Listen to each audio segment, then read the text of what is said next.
জরুরি অবস্থা জারি নিয়ে গুজব ছড়ানো হচ্ছে জানালেন স্বরাষ্ট্র সচিব।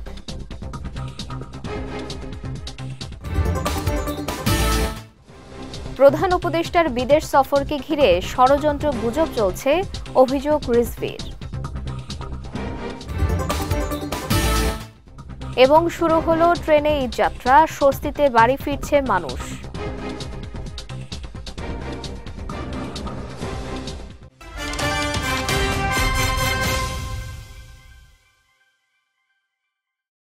আসসালামু আলাইকুম। বিজয় রাতের সংবাদে আমন্ত্রণ জানাচ্ছি আমি সঞ্জিদা আজিজ। শুনছিলেন শিরোনাম, এবারে বিস্তারিত।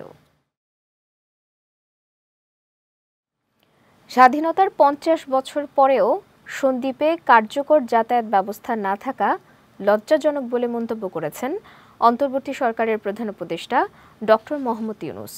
সকালে সন্দ্বীপ উপজেলা পরিষদ প্রাঙ্গণে নৌপরিবহন মন্ত্রণালয়ের উদ্যোগে চট্টগ্রামের বাঁশবাড়িয়া গুপ্তছড়া নৌপথে ফেরি সার্ভিসের উদ্বোধন অনুষ্ঠানে ভার্চুয়ালি যুক্ত হয়ে তিনি এ মন্তব্য করেন।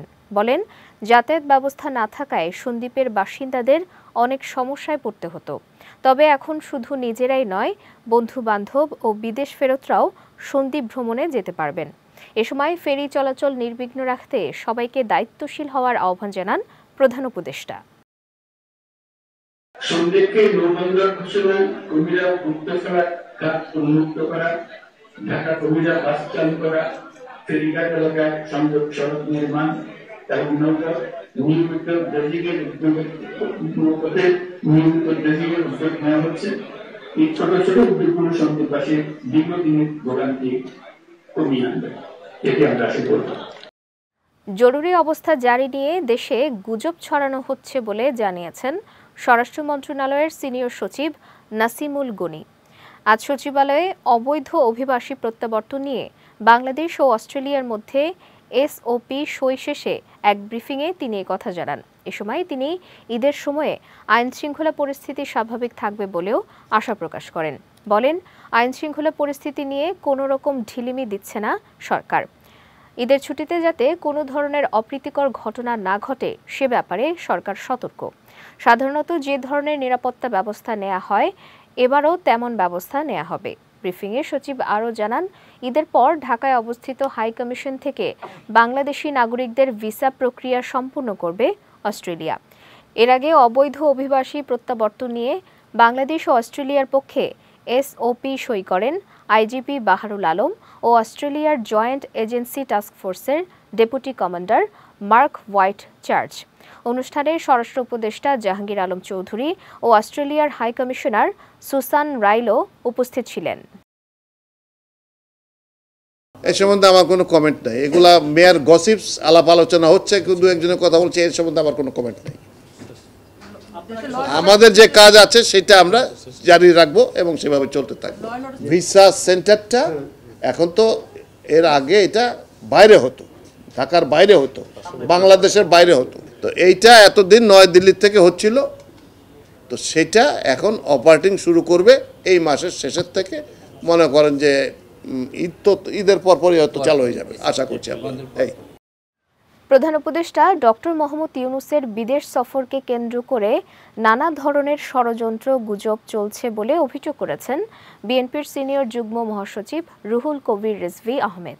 দুপুরে নয়াপল্টনে দলীয় কার্যালয়ে এক জরুরি সংবাদ সম্মেলনে তিনি বলেন, এ নিয়ে পরিকল্পিত গুজব ষড়যন্ত্র করা হচ্ছে। দেশের বিরুদ্ধে ষড়যন্ত্র করছে পলাতক ফ্যাসিবাদের দোসররা। এ সময় কয়েকদিন আগে কিছু পুলিশ সদস্যের গোপন বৈঠকের উদ্দেশ্য নিয়ে প্রশ্ন তোলেন রিজভী। অভিযোগ করেন, দেশের এই পরিস্থিতিতে তারা আইন শৃঙ্খলা পরিস্থিতি ঠিক না করে ষড়যন্ত্রে লিপ্ত। এগুলো বর্তমান সরকার দেখছে না, এমন প্রশ্ন রাখেন তিনি। এদিকে ২৬ মার্চ স্বাধীনতা দিবস উপলক্ষে ২ দিনের দলীয় কর্মসূচি ঘোষণা করেছে বিএনপি। ২৫ মার্চ আলোচনা সভা, ২৬ মার্চ সকালে দলীয় কার্যালয়ে পতাকা উত্তোলন, পরে ৮:৩০টায় জাতীয় স্মৃতিসৌধে শ্রদ্ধা নিবেদন শেষে জিয়ার কবরে ফুল দিয়ে শ্রদ্ধা জানাবে দলটি। পরাজিত শক্তির দোসরদের হাতে প্রচুর টাকা, এখন হয়তো অনেকে ইঁদুরের গর্তের মধ্যে লুকিয়ে আছে, কিন্তু লুকিয়ে থেকে তো ঘুমিয়ে নেই। তারা সেখান থেকে নানা ধরনের চক্রান্ত ষড়যন্ত্র করার চেষ্টা করছে। প্রধান উপদেষ্টা কোথায় যাবেন এইটা নিয়ে নানা ধরনের গুজব তৈরি করছে যেগুলো সম্পূর্ণ চক্রান্তমূলক। উনি যে কোনো দেশেই সফরে যেতে পারেন, একটি স্বাধীন রাষ্ট্রের প্রধান উপদেষ্টা, সেটাকে নিয়ে এমন ধূম্রজাল তৈরি করা হচ্ছে। তিনি চীন সফরে যাবেন বা যেখানেই যান, তো এগুলোর পিছনে খুব পরিকল্পিতভাবে কনসার্টেড ওয়েতে আপনার এই গুজব ছড়ানো হচ্ছে। আমরা তো এই বিষয়গুলো এমনি এমনি আপনাদেরকে বলছি না, আমরা এই গুজবের যে পরিসর এবং এর যে ডাইমেনশন, এটা দেখেই আজকে আপনাদের সামনে বলছি, এটা নিশ্চয়ই পরাজিত ফ্যাসিবাদের দোসররা এই কর্মকাণ্ডটি করছেন। আসন্ন ঈদ উল ফিতরের ট্রেন যাত্রা শুরু হয়েছে আজ। বাবা মা আত্মীয় স্বজনদের সঙ্গে ঈদের খুশি ভাগ করে নিতে রাজধানী ছাড়তে শুরু করেছে ঘরমুখো মানুষ। যদিও ঈদের ছুটির এখনো কয়েকদিন বাকি, তবে ঈদযাত্রায় ভোগান্তি এড়াতে নিজে ঢাকায় থেকে পরিবারকে আগেই বাড়ি পাঠিয়ে দিচ্ছেন অনেকে। ভোরে ঢাকা রেলওয়ে স্টেশন থেকে রাজশাহীর উদ্দেশ্যে ছেড়ে যায় ধূমকেতু এক্সপ্রেস। এই ট্রেনের মাধ্যমেই শুরু হয়েছে এবারের ঈদযাত্রা। আজ যারা যাত্রা করছেন তাদের অগ্রিম আসনের টিকিট গত 14 মার্চ বিক্রি করেছে রেলওয়ে। যথাক্রমে এই টিকিট বিক্রি চলেছে গত 20 মার্চ পর্যন্ত। এদিকে কমলাপুর স্টেশন কর্তৃপক্ষ বলছে ঈদযাত্রা নির্বিঘ্ন করতে সব ধরনের প্রস্তুতি নিয়েছেন তারা, আর ট্রেনও ছাড়ছে সময় মতো, ফলে স্বস্তিতে বাড়ি ফিরছে মানুষ।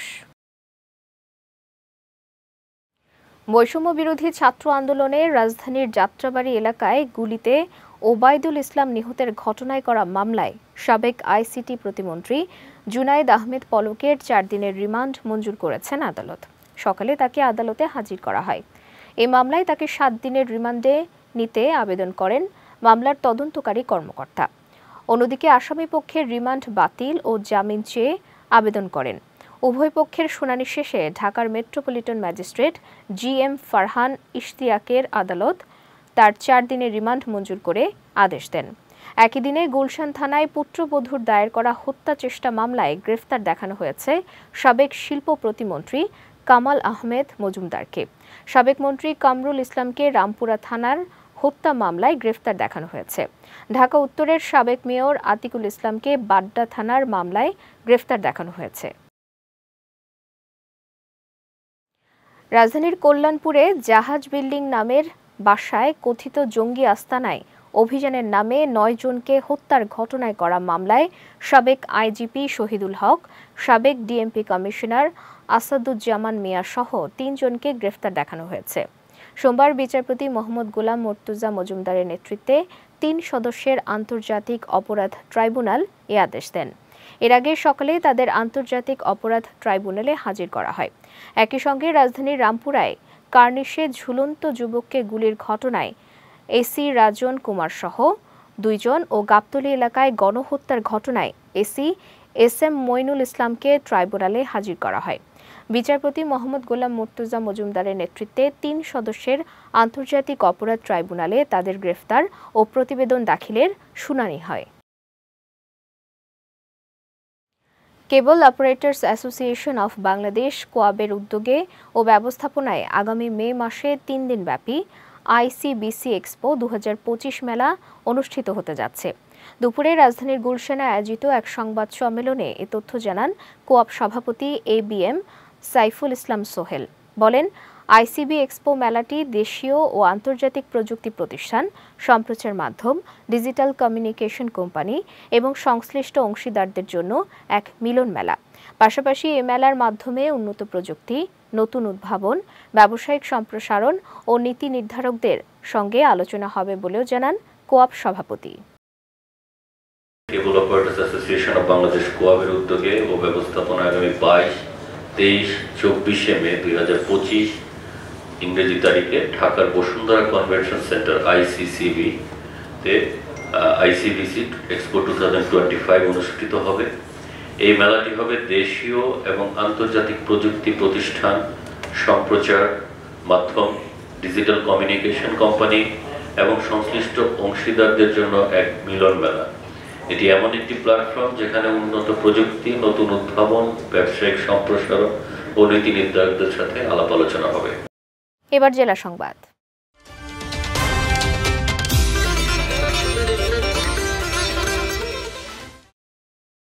দেশের অভ্যন্তরীণ রাজনীতিতে সেনাবাহিনীর হস্তক্ষেপ প্রত্যাশিত নয় বলে মন্তব্য করেছেন জাতীয় নাগরিক পার্টির উত্তরাঞ্চলের মুখ্য সংগঠক সার্জিস আলম। দুপুরে নীলফামারীর সৈয়দপুরে সাংবাদিকদের সঙ্গে আলাপকালে তিনি এ মন্তব্য করেন। বলেন, সেনাবাহিনীর উচিত দেশের প্রতি দায়বদ্ধ থেকে দায়িত্ব পালন করা। এ সময় সেনা প্রধানের সঙ্গে বৈঠক নিয়ে এনসিপিতে কোনো মতানৈক্য নেই দাবি করে সার্জিস বলেন, দলকে আরও গতিশীল করতে ছোটখাটো ত্রুটিগুলো আলোচনার মাধ্যমে সংশোধন করা হবে। এছাড়া রিফাইন্ড আওয়ামী লীগ বা অন্য যে কোনো নামে আওয়ামী লীগকে ফিরিয়ে আনার গল্প যাতে কেউ না শোনায় এমন আহ্বান জানান সার্জিস আলম। না, আমরা আমাদের জায়গা থেকে এটাকে মতানৈক্য মনে করি না। আর হাসনাতের যেই লেখাটা ছিল এটার সাথে কিন্তু আমার কিছু পারসেপশন রিসিভ করার ক্ষেত্রে দ্বিমত ছিল। তার পুরো বক্তব্যের সাথে বক্তব্য লাইনগুলোর সাথে কিন্তু কোথাও দ্বিমত ছিল না। যে বক্তব্যগুলো দিয়েছিল যে একটা নতুন করে আওয়ামী লীগ, রিফাইন্ড আওয়ামী লীগের যে আইডিয়া, এই সামগ্রিক বিষয়গুলোতে কোনো দ্বিমত ছিল না। এবং আমরা আমাদের জায়গা থেকে স্পষ্ট করে আমাদের পার্টির পক্ষে যেটা বলেছি, আমরা ওই জায়গায় আমরা সবাই ঐক্যমত যে এখানে শুধু বাংলাদেশ সেনাবাহিনী না, এই বাংলাদেশে আর কেউ যেন আওয়ামী লীগের যে কোনো ভার্সনের গল্প না শোনায়, এক। এবং দ্বিতীয়ত আমরা আশা করব যে বাংলাদেশ সেনাবাহিনীর প্রতি আমাদের যে রেসপেক্টের জায়গাটা আছে সেটা প্রতিষ্ঠান হিসেবে তারা ধরে রাখবে। বাংলাদেশের অভ্যন্তরীণ যে রাজনীতি, এই রাজনীতিতে তাদের যে আমরা কখনোই তাদের কোনো হস্তক্ষেপ প্রত্যাশা করব না, বরং তারা প্রতিষ্ঠান হিসেবে দেশের প্রতি তাদের যে দায়বদ্ধতা, তাদের যে কাজ, সেটা তারা ঠিকমতো পালন করে যাবে, এটাই আমাদের প্রত্যাশা। আওয়ামী লীগ নতুন করে অপতৎপরতা শুরু করেছে বলে মন্তব্য করেছেন গণ অধিকার পরিষদের সভাপতি নুরুল হক নূর। সকালে বরিশাল প্রেস ক্লাবে গণ অধিকার পরিষদের কর্মী সমাবেশ শুরুর আগে সাংবাদিকদের প্রশ্নের জবাবে তিনি এ মন্তব্য করেন। এ সময় জুলাই আগস্ট গণ অভ্যুত্থানে গণহত্যা চালিয়েও আওয়ামী লীগের কোনো অনুশোচনা হয়নি বলেও মন্তব্য করেন তিনি। সেনাবাহিনীকে জনগণের মুখোমুখি দাঁড় করানোর ষড়যন্ত্র হচ্ছে উল্লেখ করে ভিপি নূর বলেন, ২৪-এর গণ অভ্যুত্থানে সেনাবাহিনীর বিশাল ভূমিকা ছিল, যা ভুলে গেলে চলবে না। পরে তিনি কর্মী সমাবেশে আগামী জাতীয় নির্বাচনে বিজয়ী হতে সকল নেতাকর্মীকে এক হয়ে কাজ করার আহ্বান জানান। আওয়ামী লীগের প্রধান এবং পতিত স্বৈরাচার সরকারের প্রধানমন্ত্রী শেখ হাসিনা, আপনারা দেখেছেন যে দেশের বাইরে দিল্লি থেকে নানান ধরনের উস্কানিমূলক ষড়যন্ত্র বক্তব্য দিয়ে দেশকে অস্থিতিশীল করা এবং তার নেতাকর্মীদেরকে উত্তেজিত করে রাস্তায় নামিয়ে একটা নৈরাজ্য তৈরি করার অপচেষ্টা দীর্ঘদিন ধরেই করে আসছিল। শেখ হাসিনা যেহেতু ভারতে অবস্থিত, কাজী শেখ হাসিনার এই অপতৎপরতার দায় দিল্লি এড়াতে পারে না। সেই জায়গা থেকে আমরা বারবার ঢাকার ভারতের দূতাবাস, তাদেরকেও সরকারের পক্ষ থেকেও তাদেরকে ডেকে তলব করে জানিয়ে দেওয়া হয়েছিল শেখ হাসিনার এই অপতৎপরতা বন্ধে যেন ভারত পদক্ষেপ নেয়। আমরা আমাদের চ্যানেলও আমরা বারবার এটা বলেছি, ভারত যদি বাংলাদেশের সাথে একটা বন্ধুত্বপূর্ণ সম্পর্ক স্থাপন করতে চায়, তাহলে বাংলাদেশের গণহত্যাকারী শেখ হাসিনা এবং গণহত্যার দোসর আওয়ামী লীগের যে সমস্ত এমপি মন্ত্রী যারা ভারত পালিয়ে আছে, তাদেরকে এখানে ফেরত দিতে হবে। যাচ্ছি খেলার সংবাদে।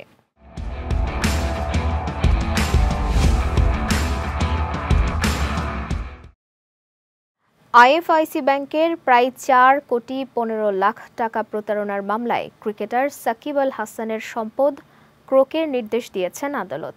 আজ ঢাকার চিফ মেট্রোপলিটন ম্যাজিস্ট্রেট আদালতের additional chief metropolitan magistrate Ziadur Rahman এ আদেশ দেন।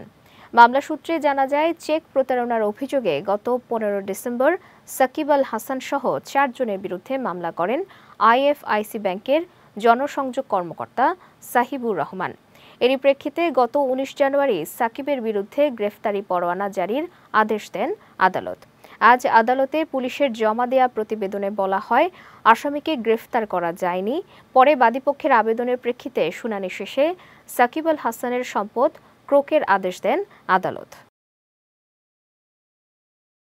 নেশনস লিগের কোয়ার্টার ফাইনালের দ্বিতীয় লেগে ক্রোয়েশিয়াকে টাই ব্রেকারে হারিয়ে সেমিফাইনালে উঠেছে ফ্রান্স।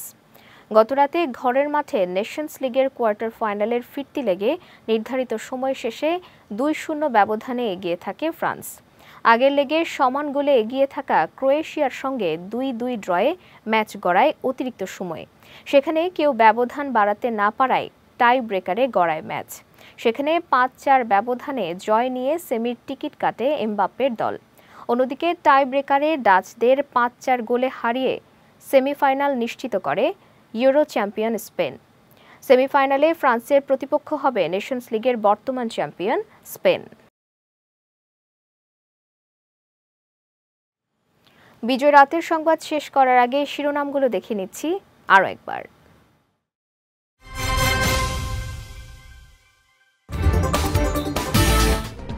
জরুরি অবস্থা জারি নিয়ে গুজব ছড়ানো হচ্ছে, জানালেন স্বরাষ্ট্র সচিব।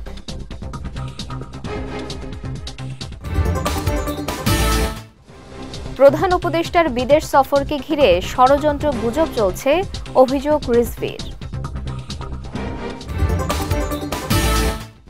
এবং শুরু হলো ট্রেনে ঈদযাত্রা, স্বস্তিতে বাড়ি ফিরছে মানুষ।